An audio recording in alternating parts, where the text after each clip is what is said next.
ChromeImageLabs.com launched several years ago, now doing $200,000 a month in revenue, up from $100,000 a month just a year ago. They're serving 500 customers. They helped those customers last month process over 15,000 images through their system. They set up of 200 editors and designers on their back end, almost like Uber. For each image, they charge about $25 per image. The editor or designer makes call it $5 to $10 on that. So the overall margin of the company call it 50 to 60%. They've done this in a very capital efficient way. They just now closed their first $600,000 round of funding at call it somewhere between a 10 and 20 million valuation. So very capital efficient. Their team size just 6 people full time. Hey folks, my guest today is Eduardo. He helps Amazon, Walmart, and Sotheby's create images that lift their product sales by using their proprietary data and AI algorithms to determine what image elements are lifting sales. They then use generative AI designs and a global team of designers to create listing, lifestyle, and infographic images at scale, affordably, and faster than anybody else. They do this at ChromePhotos.com. That's Chrome with a K at the start. Eduardo, you ready to take us to the top? Yes, absolutely. All right, very cool. So you've got some enterprise accounts here. That must mean you've been doing this for a bit. When did you launch the company? We launched the company a few years ago. We have done over 1 million images for over 100,000 customers. We started creating images for our customers, and we moved on to the enterprise 2-3 years ago. Walmart is using our technology and our images to help their national sellers. Amazon, we're a top-ranked Amazon SPN seller. Sotheby's users our technology and our images for their online auctions, saas, hotels at home, and a number of others. And we're just launching an ability for people. We have launched it, and we're actually creating pilots where they can send us 10 of their products, 100 of the products, 1,000 of the products. And to your point, we will then use the data, generate AI, to create images that are guaranteed to lift their sales. So, Eduardo, what are these companies today paying on average per month to use your technology? They tend to pay per image, anywhere from $25 to $50 an image. Okay, 25 to 50 per image. And so how do you price? Do you let them just pay as you go, or do you sort of price in buckets, credits of images? We do both. You can get a subscription and have credits similar to the way that Audible works, where you have credits that you can use for anything. You can use them for listing, lifestyles, infographics, photography, design sessions, bundles, you name it. But most people are coming in and then using it for the lifestyles and infographics. Interesting. Okay, so in March, the last full month here, last month, how many images did you process? We did about, let me do the math here, about 15,000. 15,000. Wow. Across how many paying customers? We have consumers, SMBs, and enterprises. And I would say that that was in the order of 500 customers or such. Some of the customers tend to do a lot more images than others, but yes. 500 customers paid at least $1 last month, something like that. Oh yeah, no, much more than $1. I'm just saying these are not free users. I'm just saying these are your paid customers last month. Now, can we take $25 per image times $15,000 images? That would put you at about $375,000 a month in revenue last month. Yes, we're a little bit less than that because some customers are doing simpler images, but yes, that will give you a good idea. Okay, north of $300,000 a month in revenue. It's more north than 200,000. Okay. So you're doing greater than $200,000 a month in revenue, and help us understand growth. This is a hot space, Eduardo, with ChatGPT, generative AI. Where were you exactly 1 year ago? Do you remember? We were about 100,000. So, oh wow, yes. Have you done this? Have you driven this growth bootstrapped, or you raised money? We have done a little bit of raising money on the seed side of the equation, but it's definitely been a lot of bootstrapping. I also have put in my own money into the company, but it's definitely been bootstrapped and with some seed funding. When was the seed round? We just finished a safe round that we did with our lead investor, Evolution VC, Greg Smith, and that it was meant to power the launch that we're doing with Walmart, where basically they are taking our technology to highlight which products in their catalog, they have 50 million products, need to be updated. We're telling them which sellers and which products need to be updated, highlighting those, and then they're telling their sellers that, hey, these products are below par. Here's what you need to do. Here's a company that can help you.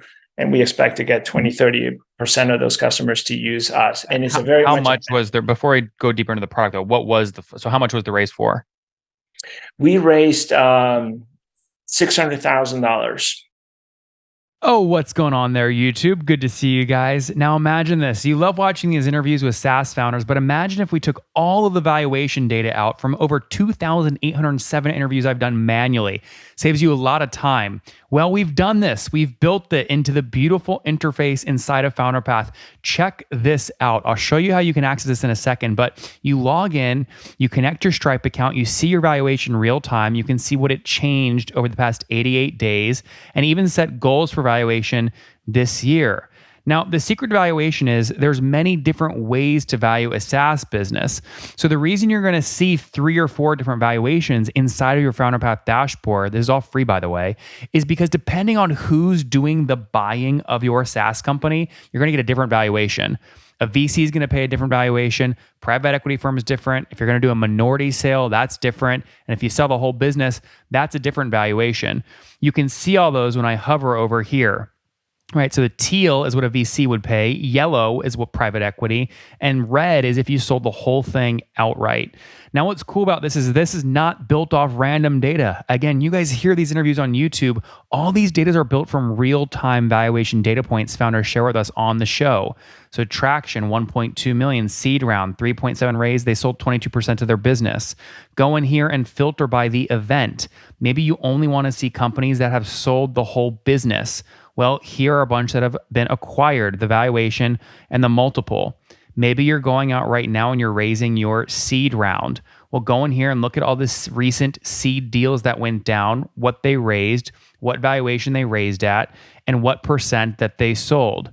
There's never been a larger data set of SaaS valuations than what you can get now inside of FounderPath, and we're thrilled to bring it to you. All right, we're going to go back to the YouTube video here in a second, but if you want to check this tool out, if you want to jump in and sign up, you can check it out for free to get your valuation at this link, founderpath.com/products/valuations. Or if you go to founderpath.com and hover over products, click on get your valuation here and go ahead and sign up to give it a whirl. Again, all that valuation data live right inside the platform. I hope to see you there. All right, let's jump back into the interview.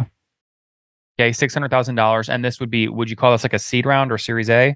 Seed round. We're focusing on our Series A this year, likely in Q3. Okay, so 600,000 raised on your seed just now. And most folks today are selling, 15 to 20% of their company in their seed round. Were you sort of in that same range? No, it was much less. Okay, I was about to say, with your revenue, I'm hoping you were able to preserve your equity here.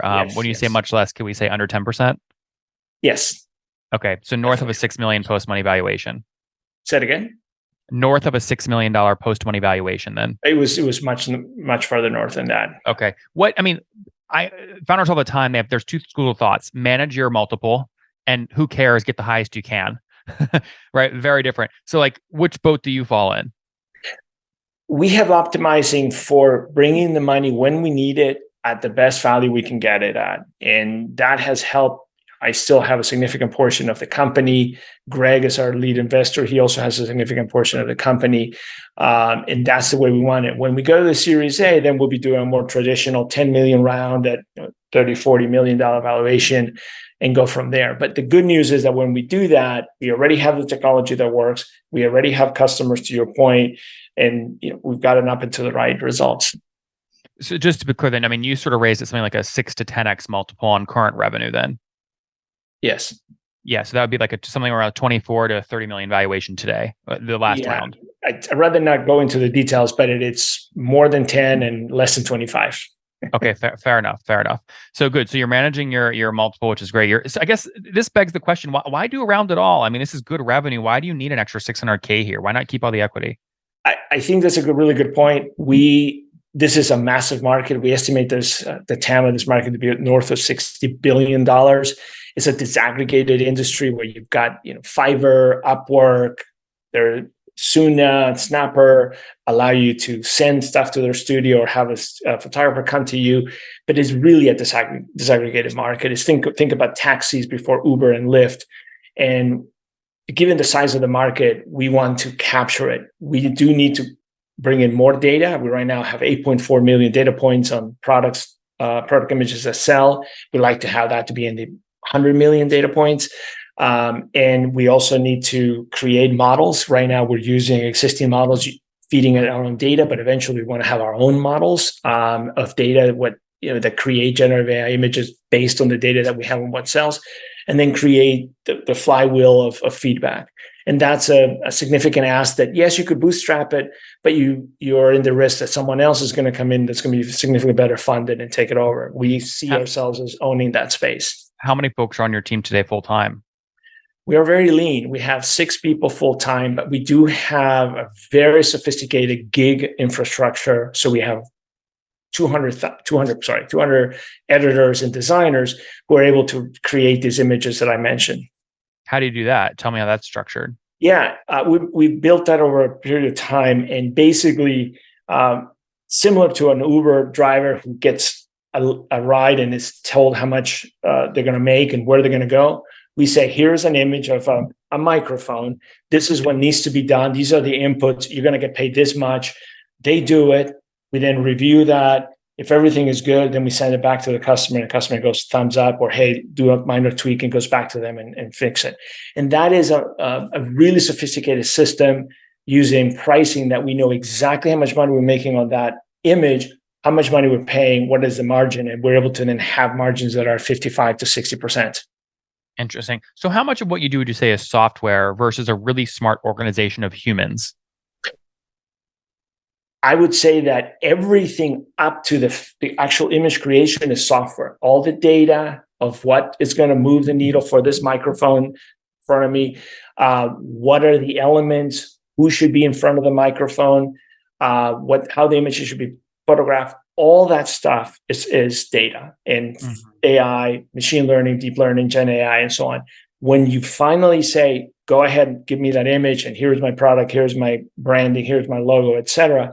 At that point, all of it comes into an editor or a designer who then assembles the final image. We give them a whole bunch of pre-assembled images and ready to go. So they do the final Photoshop work and then create the final image. What is the average? Let's say each photo costs on average $25 for you to process. Of the $25 you charge the customer, how much of that goes to one of these editors and designers that you have on staff?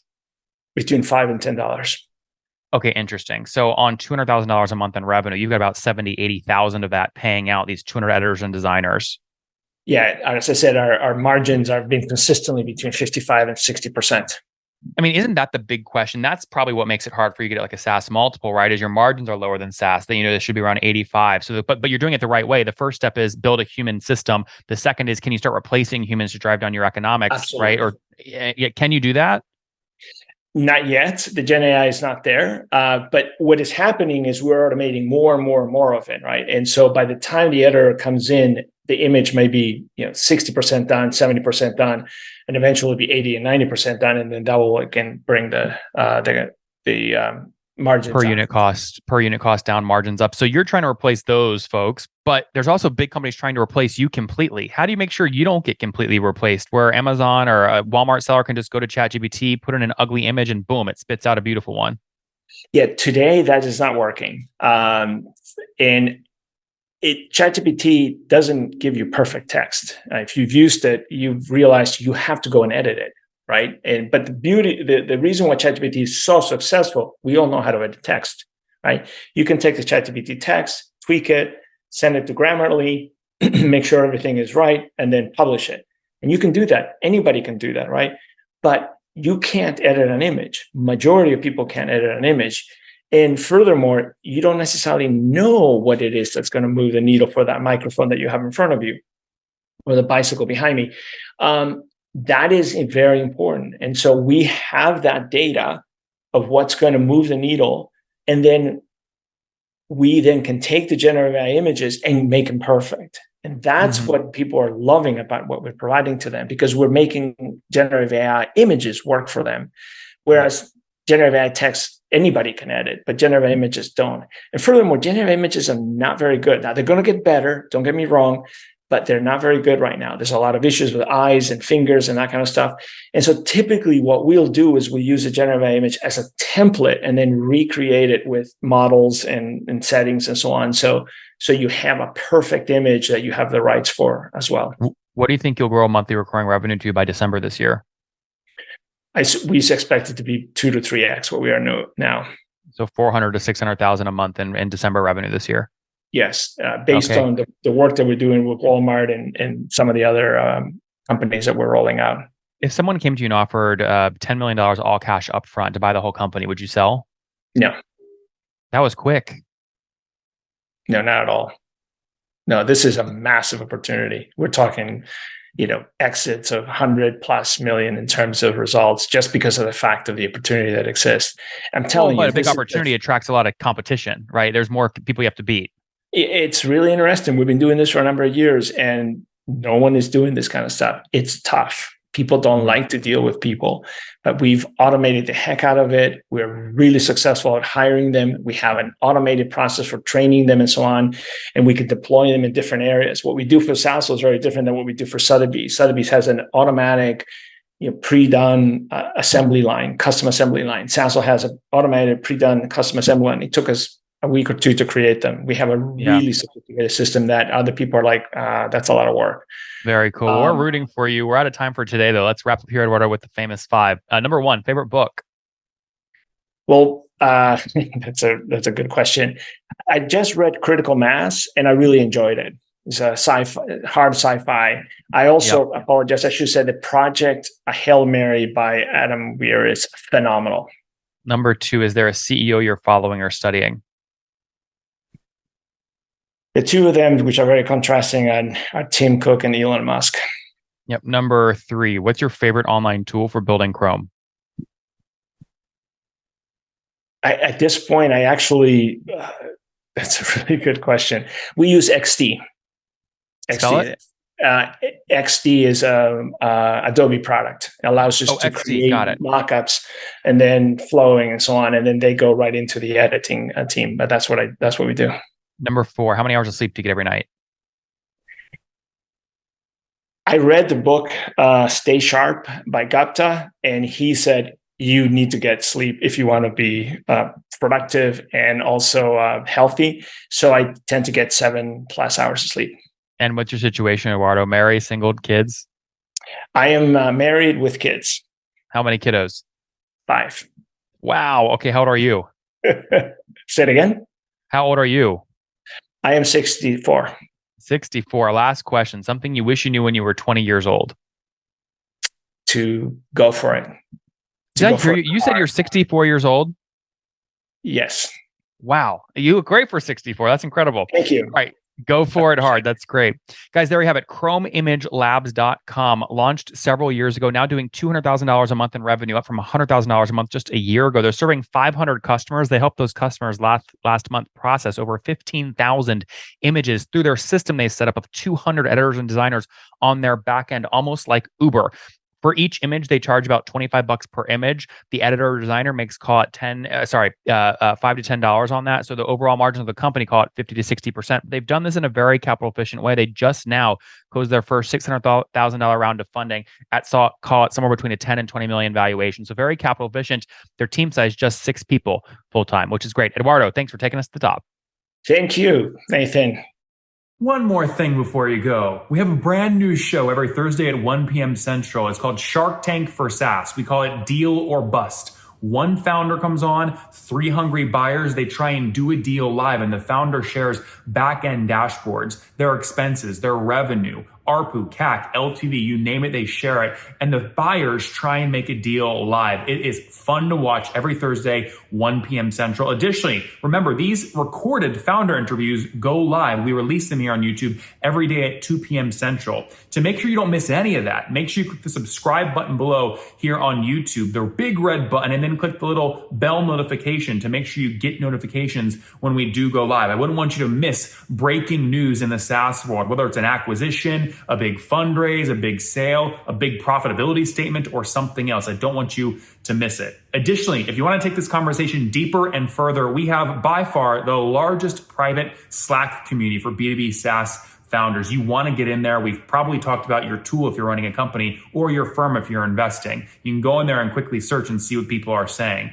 Sign up for that at nathanlatka.com YouTube.com/Slack. In the meantime, I'm hanging out with you here on YouTube. I'll be in the comments for the next 30 minutes. Feel free to let me know what you thought about this episode. And if you enjoyed it, click the thumbs up. We get a lot of haters that are mad at how aggressive I am on these shows, but I do it so that we can all learn. We have to counter those people. We got to push them away. Click the thumbs up below to counter them and know that I appreciate your guys' support. All right, I'll be in the comments. See ya.